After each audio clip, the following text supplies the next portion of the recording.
Bonjour et bienvenue dans ma bibliothèque. Nous sommes à Montréal le 28 février 2012. Aujourd'hui, je vous lis un extrait du journal de Raymond Abellio consacré au poète mauricien Malcolm de Chazal. De Malcolm de Chazal, je n'ai lu jusqu'ici que Petrus Mock, que l'auteur m'avait adressé à Genève en 1951. J'en ai gardé le souvenir d'un livre désordonné, plein de fumée et de flammes, coupé d'éclairs, l'œuvre d'un voyant tout assiégé de forces cosmiques. À l'époque, je cherchais à filtrer en moi, par la philosophie, l'effet de forces analogues, bien que moins brutales, moins directes.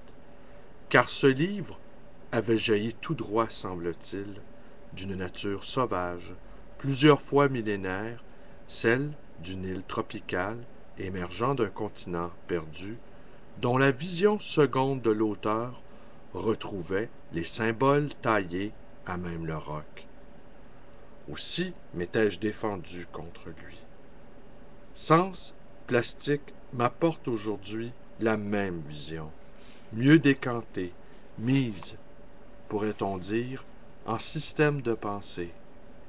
Et moi, qui voulais consacrer ma journée à avancer mon deuxième tome de mémoire, me voilà pris, malgré moi, par l'occasion inattendue, et je plonge en plein dans ces orages d'un autre monde.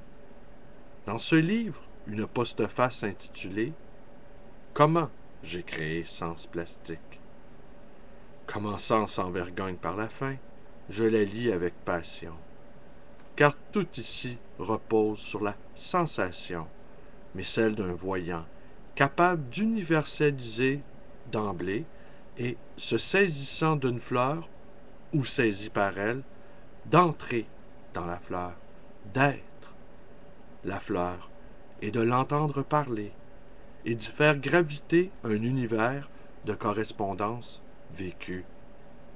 Il faudrait que tous les objectivistes du nouveau roman, qui croient qu'on peut décaper la sensation de ce qui n'est pas elle pour la retrouver à l'état naissant, comparent leur innocence à celle de l'auteur. Bien entendu, un voyant est comme un joueur de poker. Il connaît sa force, mais il ne tire pas toujours de bonnes cartes. Malcolm de Chazal joue au poker avec le monde. Ce torrent qui dévale charrie de l'or, du sable et de la boue. Mais il livre de l'or là où personne n'en a trouvé avant lui. Je comprends qu'il ait produit la plus vive impression sur Poyan, toujours plein de curiosité, mais aussi d'effroi devant l'arrière-monde qui s'en défendait comme il pouvait, trop faiblement gnostique pour y oser entrer, préférant rester sur le parvis, dans la pénombre, ou le clair obscur d'un autre mystère, non plus celui de la sensation, celui des mots. Ascète de l'esthétisme, non de la gnose.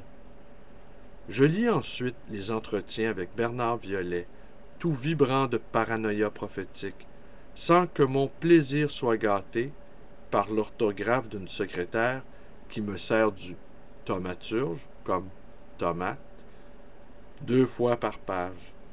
Quelques extraits au fil des lignes.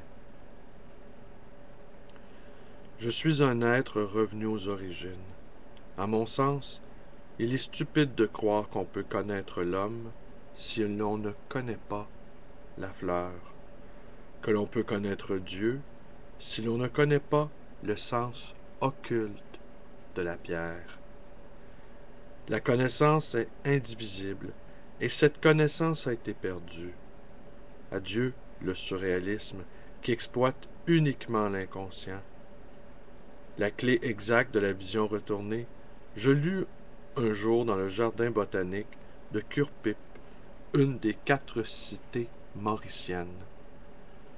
J'avançais dans la lumière de l'après-midi vers une touffe de fleurs azalées et je vis une fleur qui me regardait.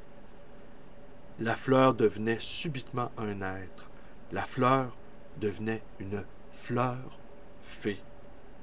Cet événement correspond à la pomme de Newton, c'est-à-dire au moment où toute la vie d'un homme, toute sa pensée est retournée par une expérience. Le docteur Volin s'est servi d'un terme pour mon cas. Ni le fou, ni le lucide, mais l'anti-fou. L'homme qui ne peut plus devenir fou parce qu'il a dépassé la zone de folie. Très intéressant, vous l'admettrez.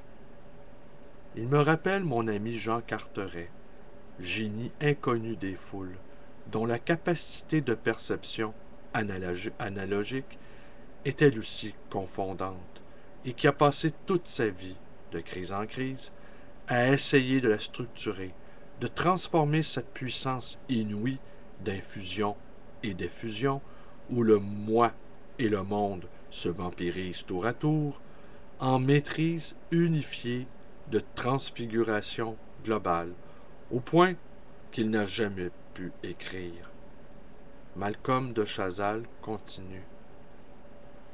En vérité, je n'ai connu Sens plastique que 15 ou 18 ans après l'avoir écrit. Sens plastique sera la Bible poétique des nouveaux temps. Personnellement, il m'est impossible de le relire. C'est un texte trop lent pour ma pensée actuelle. Comme Malcolm de Chazal peint des tableaux étranges. Je l'ignorais. Mais dès le début de ma lecture, j'eusse pu le pressentir. Même quand il conceptualise, c'est par mise en rapport de choses sensibles. A-t-il trouvé le secret d'une peinture au-delà du concept, alors que nos peintres dits abstraits ou informels sont visiblement en deçà quant à leur propre science de ce qu'ils font? Il me prend grande envie, moi qui suis tout le contraire d'un visuel, de voir sa peinture. Tous les enfants adorent ma peinture, les femmes également, mais les hommes la détestent. Les hommes sont fous de rage lorsqu'ils voient mes œuvres, parce que, je vais vous le dire tranquillement, mes tableaux font l'amour. La femme couche avec mes tableaux. Par ma peinture, je retrouve le sens créateur des enfants. Quand l'enfant peint, il crée l'essence de la fleur fée. C'est la 4e dimension. Vous n'avez plus la fleur fonctionnelle, mais la fleur archétypale, hors du temps. Il dit à un autre endroit, c'est cela la métapeinture, le métadessin. Mes tableaux ne sont pas arrêtés dans le temps. Eh bien voilà, c'est tout pour aujourd'hui. Alors, mes vidéos vous plaisent, vous pouvez vous y abonner à ma chaîne YouTube, B. Lalonde 100. Vous pouvez également devenir un camarade Facebook en vous joignant à ma page. Vous pouvez me téléphoner à ma librairie dans le 514-736-0999. Et vous pouvez également me rendre une visite à la dite librairie, le livre Voyageur, situé dans le quartier Côte-des-Neiges, tout près de l'Oratoire Saint-Joseph, à Montréal. Merci et bonne journée.